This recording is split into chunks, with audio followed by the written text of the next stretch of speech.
रामायण शुरू होते हैं, सुनो वीर हनुमान। निजासन पर आइए, श्री रामचंद्र के दास पंसत हनुमान की जय। उमापति महादेव की जय। बोलो रे भाई सब संतन की जय। मैं तुम्हारे अनुचर मुनि राया, परिहरि कोप करिए अबदाया। टूट चाप नहीं जुरी रिसाने, बैठी होई पाए पिराने। जो अति प्रीतो करियो पाई, जोरिय को बड़ गुनी बुलाई। बोलत नख नहीं जनक डेराही, मष्ट करऊँ अनुचित भल नाही। थर थर कापहि पुर नर नारी, छोट कुमार छोट खोट बड़ भारी। रघुपति सुनि सुनि निर्भय बानी, रिस तन जरई होई बलहानी। बोले राम ही देई निहोरा, बचो बिचारी बंधु लघु तोरा। मनु मलिन तनु सुंदर कैसे, विष रस भरा कनक घट जैसे। सुनि लक्ष्मण बिहसे बहुरी, नयन तरे रे राम। गुर समीप गवने सकुचि, परिहरि बानी बाम लखन सिया। रामचंद्र पद जय चरणम। अति विनीत मृदु शीतल बानी, बोले राम जोरी जुग पानी। सुनो नाथ तुम सहज सुजाना, बालक बचनु करिए नहीं काना। बर्रे बालक एक सुभाऊ, इन्हीं न संत विदुषहि काऊ। तेहि नाही कछु काज बिगारा, अपराधी मैं नाथ तुम्हारा। कृपा कोप बधु बंधव गोसाई, मोह पर करिए दास की नाई। कहिय बेग जहीं विधि रिस जाई, मुनि नायक सोई करो उपाई। कह मुनि राम नाम जिस कैसे, अजहु अनुज तव चितवहु अनेसे। यहीं के कंठ कुठारु न दिन्ना, तो मैं काह कोप करि किन्हा।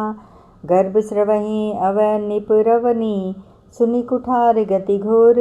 परसु अछत देखऊँ जियत, बैरी भूप किशोर। लखन सिया रामचंद्र पद जय शरणम सिया राम। हे मुनिराज, मैं आपका दास हूँ, अब क्रोध त्याग कर दया कीजिए। टूटा हुआ धनुष क्रोध करने से जुड़ नहीं जाएगा। खड़े खड़े पैर दुखने लगे होंगे, बैठ जाइए। यदि धनुष अत्यंत ही प्रिय हो तो कोई उपाय किया जाए और किसी बड़े गुणी कारीगर को बुलाकर जुड़वा दिया जाए। लक्ष्मण जी के बोलने से जनक जी डर जाते हैं और कहते हैं बस चुप रहिए, अनुचित बोलना अच्छा नहीं। जनकपुर के स्त्री पुरुष थर थर काँप रहे हैं और मन ही मन कह रहे हैं कि छोटा कुमार बड़ा ही खोटा है। लक्ष्मण जी की निर्भय वाणी सुन सुनकर परशुराम जी का शरीर क्रोध से जला जा रहा है और उनके बल की हानि हो रही है, उनका बल घट रहा है। तब श्री रामचंद्र जी पर एहसान जनाकर परशुराम जी बोले, तेरा छोटा भाई समझकर मैं इसे बचा रहा हूँ। यह मन का मैला और शरीर का कैसा सुंदर है, जैसे विष के रस से भरा हुआ सोने का घड़ा। यह सुनकर लक्ष्मण जी फिर हंसे। तब श्री रामचंद्र जी ने तिरछी नज़र से उनकी ओर देखा, जिससे लक्ष्मण जी सपचाकर विपरीत बोलना छोड़कर गुरु जी के पास चले गए।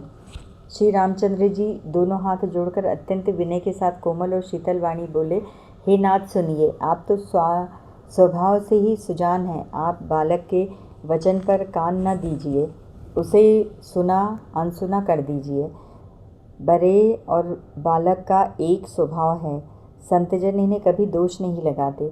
फिर उसने लक्ष्मण ने तो कुछ काम भी नहीं बिगाड़ा है। हे नाथ, आपका अपराधी तो मैं हूँ, अतः हे स्वामी कृपा क्रोध वध और बंधन जो कुछ करना हो दास की तरह अर्थात दास समझकर मुझ पर कीजिए।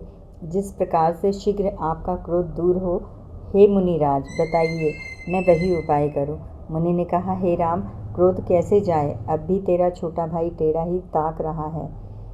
इसकी गर्दन पर मैंने कुठार न चलाया तो क्रोध करके किया ही क्या।